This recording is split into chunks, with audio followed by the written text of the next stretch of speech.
in the home of the Blue Angels right now.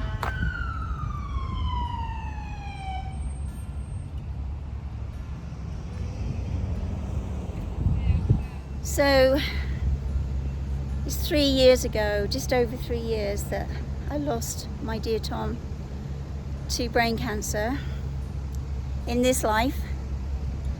And we were married for 22 years. Those of you who've been following me on my channel will know that, but I'm just about to go and visit his body. I know that his spirit and his soul is not there essentially, but his spirit's with the Lord, and that's what we believe. And I want to share this moment with you to whatever extent I can. I'm not sure if I can film actually in the cemetery area, because this is a Navy base, and I'm just waiting. Actually, I had to fill out a form with all my details, and security obviously is keen, but I will share what I can with this very tender moment. So 3 years, a lot's happened. I've moved back to England. I bought a house, I lived there, I worked as a teacher, then I took care of my elderly mum as she approached her leaving this earth. So then she left this earth in June 24, sorted things out, of course, that needed to be done, which was went pretty smoothly, really, overall. Of course, emotionally it's tough, but practically speaking, went well. And then after that, we had a year of thinking, praying, deliberating about, I'm saying we, myself and my youngest son. So we did a tick boxes thing, and that's what all the video's about, really. The whole time I've been documenting my trip, my work, my move across the pond, and now back. Like I said, it's a tender moment. I will share what I can, and you can imagine the rest, really.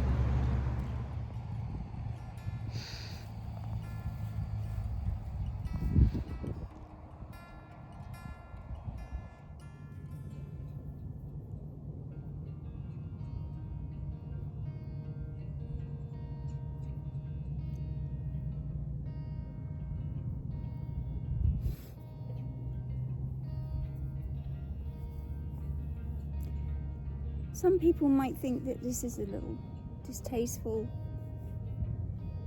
sitting by my late husband's graveside.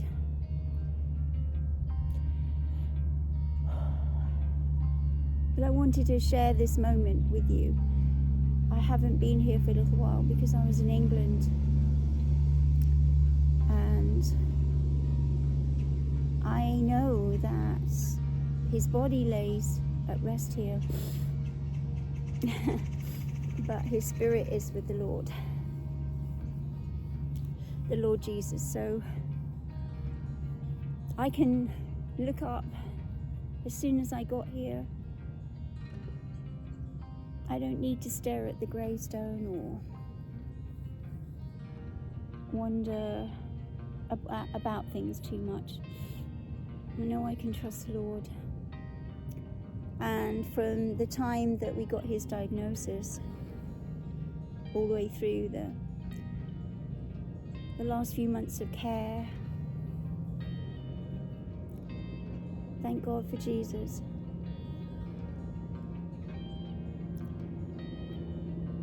Jesus said, in this life you will have troubles, but take heart, I have overcome the world.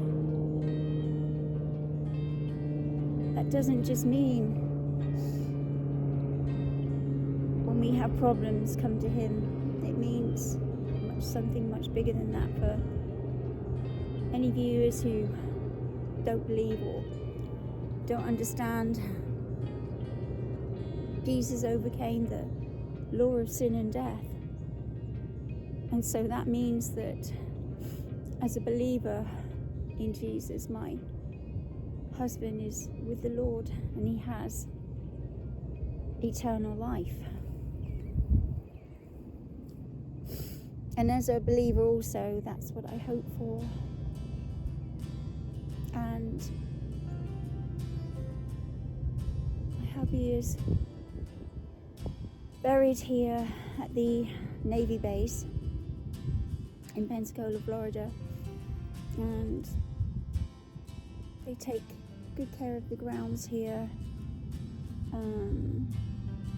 There's not a lot of people coming with flowers because even though that's what some people choose to do, of course, they also realize that they're not here. But I do thank the Navy base here and the military for allowing us to have a family plot here. So much has happened in 3 years. Coming up to the time that my husband passed on, just gone past 3 years, as I said in the intro a little bit there, October the 22nd.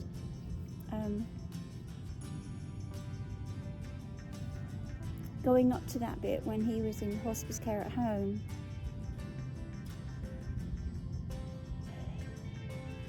I used to take care of his needs and try and make sure that he ate as much as possible. This was towards the end when he wasn't very mobile, and then eventually was in a hospital bed in our home. Of course, we had round the clock hospice attention and care, so they were on it. They were totally on his situation, and I commend them for their service. Emerald Coast Hospice, shout out to them. Always be very thankful to them. But I have many memories of happy memories of going into the bedroom, coming home from work where the carer was situated with my husband, and then I would take over for the evening. I'm smiling because it was a happy, bittersweet situation. I was happy to come home and he was still here with us. It got to the point where every day when I went to work, I was expecting a phone call, or maybe thinking there might be one, rather than expecting, but thinking there might be one. But the reason why I'm rambling a bit with that is when I used to help him eat and then make sure he's comfortable and that he had the meds that he was having, which thank God he didn't have to have too many. And I used to go in the living room and cry and grieve. And I can only explain it as the Lord preparing me for that moment and having a pre-passing experience as regards him being not with me anymore. It was like preparing me. That's what it was. And I used to feel grieved that the husband that I knew, and he used to laugh so much. His laugh was well known with people. And he was a teacher, a minister type of teacher, and people were used to hearing him speak so often and so much and so well and articulate what he was saying so well. So for him to not be able to speak so well,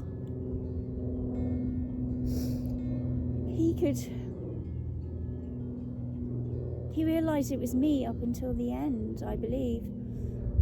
It was wonderful that he did know who I was, even though he was fading. But he did know me and used to, say to the nurses, thank God for my wife, she does so much. And I'm not saying that for an opportunity to boast in any way. I'm saying it because I'm glad that he recognised that I was there for him. Maybe I should do a video about being a widow of a loved one who died from brain cancer. I don't mind. I think I'm ready to do that, but it's a not very happy subject. So if there's any viewers here just stopping on by for the first time, or my regular viewers, if that's something that would be of value to people, I'm willing to make that video. So just please let me know. It's not something that I'm over keen on doing, but at the same time I am willing to share, and in the hope that it would possibly help someone.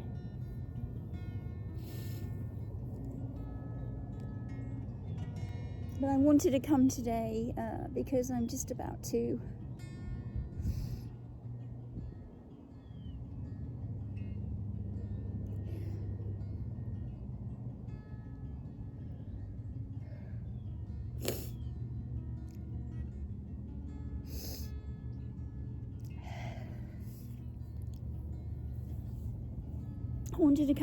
because it's on the run up to us moving into our new home, and Tom will always be with me, I know that, as I go on, and I hope and pray the best for his mum and stepdad, for his family, and of course for myself and my youngest son, who came to visit his dad the other day here at the cemetery. On the gravestone, Tom wanted to put "Save me a seat at the table," and that comes from a really wonderful song by Brian Free and Assurance. Shout out to them too. We used to listen to their music quite a bit, and it was quite inspiring and happy as it used to ring through our home. One of the songs was "Save me a seat at the table," and if I can get hold of that, I will put it on this video. I'm not sure, it's probably has the copyright on there, but it's a really, really wonderful song that one of the band members actually wrote, I think, when someone he loved passed away, and he wrote it in their memory.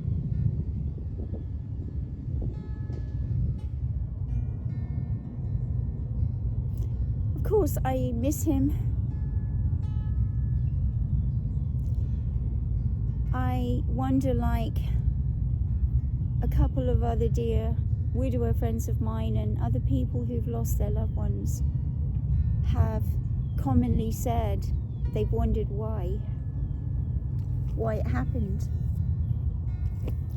why they were married for so long, they made plans for their retirement, for their future, their whole life was really with that person, give or take a bit. Some people have other relatives that they share things with, but many times you've got the situation where that partner or loved one was one who you shared many, many things with, and they're probably one of the people who know you best. They know you for your good points and your failings and they still love you.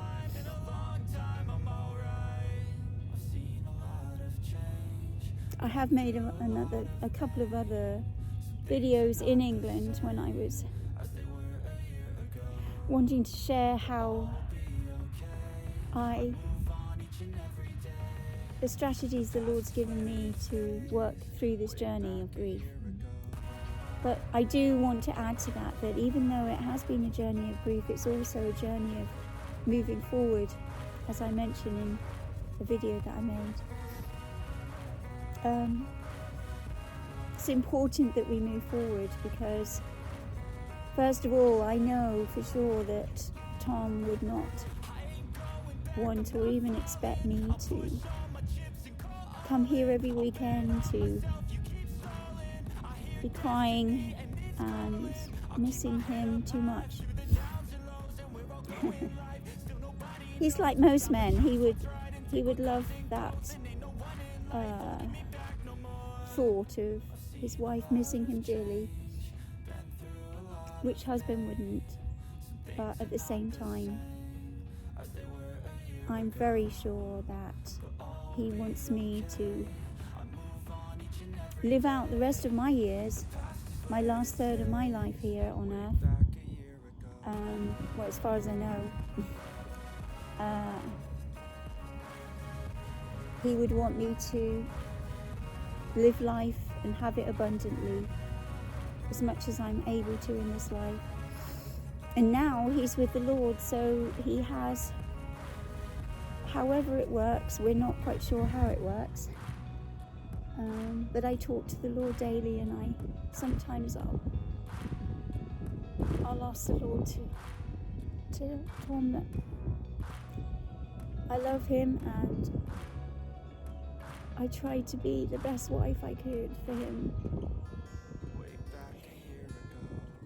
Sometimes things weren't easy.